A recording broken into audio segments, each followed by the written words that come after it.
வணக்கம் நண்பர்களே. சட்டமன்ற தேர்தல் வர இருப்பதால மாடல் கோட் ஆஃப் கண்டக்ட் என்ற இந்த தேர்தல் விதிகள் தற்போது நடைமுறைக்கு வந்திருக்கு. இது எதுக்காக பண்றாங்கன்னா, இந்த சமயத்துல அரசியல் கட்சிகள் தேர்தலுக்காக வாக்காளர்களாகிய நமக்கு வைட்டமின் பான்ற அந்த சப்ளிமெண்ட் கொடுப்பாங்க. ஸோ அதை தடுக்கணுன்றதுக்காக தான் தேர்தல் ஆணையம் இந்த மாடல் கோட் ஆஃப் கண்டக்ட் அப்படிங்கிறத முக்கியமாக கடைபிடிக்கிறாங்க. இது என்னன்னா, கேஷ் டிரான்சாக்ஷன் ரொம்பவே கெடுபடியா இருக்கும். என்ன சொல்லியிருக்காங்கன்னா, 50,000க்கு மேல கேஷா டாக்குமெண்ட்ஸ் இல்லாமல் கொண்டு போனீங்கன்னா பறிமுதல் செய்யப்படும் அப்படின்றத சொல்லியிருக்காங்க. ஸோ இந்த மாடல் கோட் ஆஃப் கண்டக்ட் வந்ததுலேருந்து தேர்தல் ஆணையம் பறக்கும் படை அமைச்சு அங்கங்கே செக் பண்ணி பணத்தை பறிமுதல் செஞ்சுட்டு இருக்காங்க. இது ஒவ்வொரு எலெக்ஷன் அப்போதும் நடக்கும்.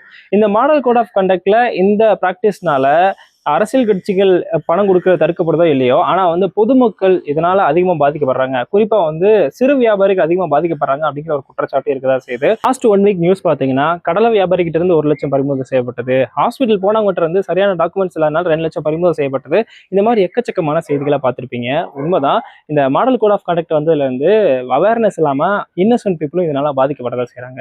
அப்ப இதுக்கான சொல்யூஷன் தான் என்ன? ஒன்றும் பண்ண முடியாது. மாடல் கோட் ஆஃப் கண்டக்ட்ங்கிறது இந்த எலெக்ஷன் முடிகிற வரைக்கும் இருக்கதான் செய்யும். ஸோ அது வரைக்கும் பண பரிவர்த்தனையில இந்த கெடுபிடி இருக்கதான் செய்யும். இது தடுக்கிறதுக்கு ஒரே வழி என்னன்னா, எலெக்ஷன் கமிஷன் என்ன சொல்றாங்கன்னா, உரிய டாக்குமெண்ட்ஸ் இல்லாம வந்தாதான் பணத்தை பறிமுதல் செய்வோம். ஸோ சரியான டாக்குமெண்ட்ஸ் இருந்தா எந்த பிரச்சனையும் இல்லை அப்படின்னு சொல்றாங்க. நிறைய பேர் இந்த உரிய ஆவணங்கள் அப்படின்னு சொல்றீங்க. அப்படின்னா என்னதான் அந்த உரிய ஆவணம் என்னதான் கொண்டு போனா அப்படின்னு ஒருத்தர் என்கிட்ட கேட்டாரு. அதாவது உரிய ஆவணங்கள்ங்கிறது ஒண்ணுமே இல்லைங்க. நீங்க இதுக்காக இந்த எலெக்ஷன் கமிஷன் செக் பண்ணுவாங்கன்றதுக்காக நீங்க எந்த ஸ்பெஷல் டாக்குமெண்ட்டும் ரெடி பண்ண தேவையில்லை. இந்த பணம் எங்க இருந்து வருது, எங்க போகுது, அதாவது எங்க இருந்து கொண்டு வரீங்க, எதுக்காக கொண்டு போறீங்க அப்படிங்கிறதுக்கான ப்ரூஃப் தான் உரிய ஆவணம். உதாரணமா சொல்லணும்னா, நீங்க பேங்க்ல இருந்து பணம் எடுத்து வரீங்கன்னு வச்சுக்கோங்களேன். ஒரு விஷயத்துக்கு ஹாஸ்பிட்டல் ஃபீஸ் கட்ட எடுத்துட்டு போறீங்கன்னா, நீங்க பேங்க்ல இருந்து தான் எடுத்து வந்தீங்கன்றதுக்கு ப்ரூஃபா பேங்க் ஸ்டேட்மெண்ட் வச்சிருக்கணும். இல்ல ஏடிஎம்ல இருந்து எடுத்து வரீங்கன்னா ஏடிஎம் ஸ்லிப் வச்சுக்கணும். ஹாஸ்பிட்டல் ஃபீஸ் கட்ட கொண்டு போறீங்கன்னா ஹாஸ்பிட்டல் அட்மிஷன் போட்டதுக்கான அந்த பேப்பர்ஸ் இருக்கணும், இல்ல மெடிக்கல் ரெக்கார்ட்ஸ் இருக்கணும். ஸோ இதை தான் அதுக்கான ஆவணமா அக்செப்ட் பண்ணிக்குவாங்க. இதே இது நீங்க ஒரு கல்யாணத்துக்கு செலவு பண்றதுக்காக நீங்க எடுத்துட்டு போறீங்கன்னு வச்சுக்கோங்களேன். இப்போ பேங்க்ல இருந்து எடுத்து வந்தீங்கன்னா அந்த பேங்க் ஸ்டேட்மெண்ட், கல்யாணத்துக்கு ப்ரூஃபா கல்யாண பத்திரிக்கை. இதே நீங்க ஒரு பிசினஸ் மேன், நீங்க ஒரு பொருள் வித்ததுக்கான பணத்தை கொண்டு போறீங்க அப்படின்னா பொருள் வித்ததுக்கான அந்த வவுச்சர்ஸை காட்டலாம். இதே நீங்க ஒரு பொருள் வாங்க போறீங்க, ஒரு பிசினஸ் மேன் ஒரு பொருள் வாங்க போறீங்கன்னா உங்க கம்பெனியோட ஜிஎஸ்டி நம்பர், உங்க கம்பெனியோட டேட்டா, இந்த அது சம்பந்தப்பட்ட ப்ரூஃப் எல்லாம் நீங்க காட்டலாம். ஸோ இந்த உரிய ஆவணம் அப்படிங்கிறது தனிப்பட்ட ஒரு ஆவணம் கிடையாது. நீங்க அந்த சுச்சுவேஷன், அந்தந்த காரணத்துக்கு ஏற்ற மாதிரி அந்த உரிய ஆவணங்கிறது மாறுபடும். அதாவது நிறைய பேர் கல்யாணத்துக்கு எடுத்துட்டு போவாங்க, கல்யாணத்துக்கு பொருள் வாங்க கொண்டு போவாங்க. ஸோ அந்த இடத்துல கல்யாண பத்திரிக்கை தான் ப்ரூஃப். சில பேர் ஹாஸ்பிட்டல் கொண்டு போவாங்க, சில பேர் காலேஜ். இந்த மாதிரி ஒவ்வொரு காரணத்துக்காக ஒவ்வொருத்தரும் பணம் கொண்டு போவாங்க.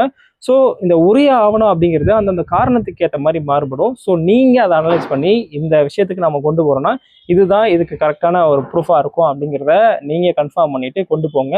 அப்படி கொண்டு போனீங்கன்னா மேல சொன்ன மாதிரி சிக்கல்ல மாட்டிக்காம தப்பிக்க முடியும். எல்லாத்துக்கும் மேல எதுக்குடா இந்த சிக்கல் அப்படின்னு யோசிச்சிங்கன்னா, பெட்டரான ஒரு ஆப்ஷன் இருக்கு. பேங்க் டிரான்சாக்ஷன் இல்லை டிஜிட்டல் டிரான்சாக்ஷன் பண்ணி விட்டுருங்க. ஏன்னா இன்னைக்கு பெட்டிக்கரில் கூட ஃபோன்பே, ஜிபேங்கிறது சர்வசாதாரணமாக வந்துருச்சு. இப்படி இருக்கும்போது 1 லட்சம் 2 லட்சத்தை இன்னும் கையில் கொண்டு போனோம்னா பணத்துக்கும் சேஃப் கிடையாது, நமக்கும் சேஃப் கிடையாது. ஸோ எபோவ் 50,000க்கு மேலே போயிட்டு இருக்குன்னா நம்ம ஒன்று ஆர்டிஜிஎஸ் பண்ணலாம், இல்லை நெஃப்ட் பண்ணலாம், இல்லை ஃபோன்பே, ஜிபே இந்த எதிலாவது ஒன்றை சூஸ் பண்ணி டிஜிட்டல் டிரான்சாக்ஷனில் யூஸ் பண்ணிட்டு போயிடலாம். இது எல்லாருக்கும் சேஃபான ஒரு மெத்தட். ஒருவேளை நீங்க டாக்குமெண்ட் இல்லாமல் பணத்தை கொண்டு வந்துட்டீங்க, போலீஸோ இல்லை பறக்கும் படையினரோ பணத்தை பறிமுதல் செஞ்சுட்டு போயிட்டாங்கன்னா அது எப்படி ரெக்கவர் பண்றது? ஒவ்வொரு மாவட்டத்திலையும் இந்த மாதிரி பறக்கும் படையினரால பறிமுதல் செய்யப்பட்ட பணத்தை திருப்பி கொடுக்கறதுக்காக ஒவ்வொரு மாவட்டத்திலையும் கலெக்டர் ஆஃபீஸில் ஒரு கமிட்டி ஃபார்ம் பண்ணியிருக்காங்க. ஸோ அந்த கமிட்டியை கொண்டு போய் மேலே சொன்ன மாதிரி அந்த பணத்துக்கான சரியான டாக்குமெண்ட்டை கொடுத்து நம்ம பணத்தை திரும்பி வாங்கிக்கலாம். இதுலேயே ஒரு முக்கியமான ஒரு விஷயம் இருக்கு.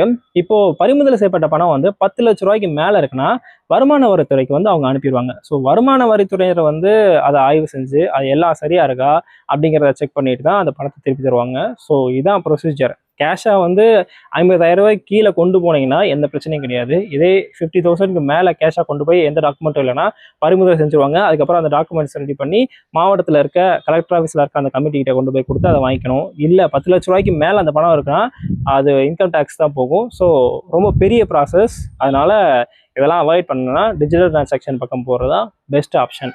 அதே மாதிரி இந்த ரெஸ்ட்ரிக்ஷன்லாம் வெறும் பணத்துக்கு மட்டும் தான் அப்படின்னு நினச்சிக்காதீங்க. பணத்தையும் தாண்டி ஜுவல்லரி, புடவை, பட்டு வேஷ்டி, பாத்திரங்கள், இந்த மாதிரி எலெக்ஷன் டைம்ல அரசியல் கட்சிகள் எதையெல்லாம் மக்களுக்கு பரிசு பொருளாக கொடுத்து இந்த மாதிரி வைட்டமின் பாவை தாண்டி சில பொருட்கள்லாம் கொடுப்பாங்க இல்லையா, அது எல்லாத்தையும் அளவுக்கு அதிகமாக நம்ம கொண்டு போனோம்னா அதையும் பறக்கும் படையினர் உரிய ஆவணங்கள் இல்லாத பட்சத்தில் பறிமுதல் செஞ்சுருவாங்க. ஈவன் நகையாவே இருந்தாலும் குறிப்பிட்ட அளவுக்கு மேல மேலே போட்டு போனோம்னா அதை வந்து பறிமுதல் செஞ்சுருக்காங்க. ஸோ அப்படி இருக்கும்போது சரியான ஆவணங்கள், சரியான காரணம் இல்லாமல் இதெல்லாம் அளவுக்கு அதிகமாக எடுத்துகிட்டு போகிறத இந்த டைமில் தவிர்த்து ஆகணும். ஒருவேளை நீங்கள் வியாபாரம் செய்கிறீங்க அப்படின்னா அதுக்கான சரியான ஆவணங்களை கொண்டு போயே ஆகணும். அப்படி இல்லைன்னா பறக்கும் படையினர் வந்து பறிமுதல் செஞ்சுருவாங்க, ரொம்பவே சிக்கலாயிடும்.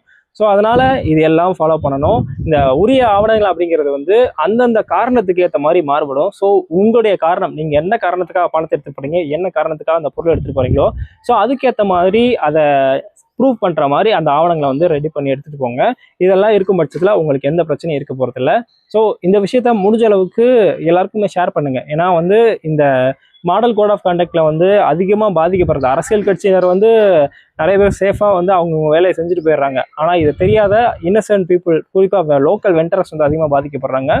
ஸோ அவங்க தெரிஞ்சுக்கணும். அதனால நிறைய பேருக்கு இதை ஷேர் பண்ணி தெரியப்படுத்துங்க. இதே மாதிரியான யூஸ்ஃபுல்லான இன்ஃபர்மேஷன் தெரிஞ்சுக்கிறதுக்கு நம்முடைய ஜென்சி ஜேர்னலிஸ்ட் சேனலை சப்ஸ்கிரைப் பண்ணுங்கள். நன்றி.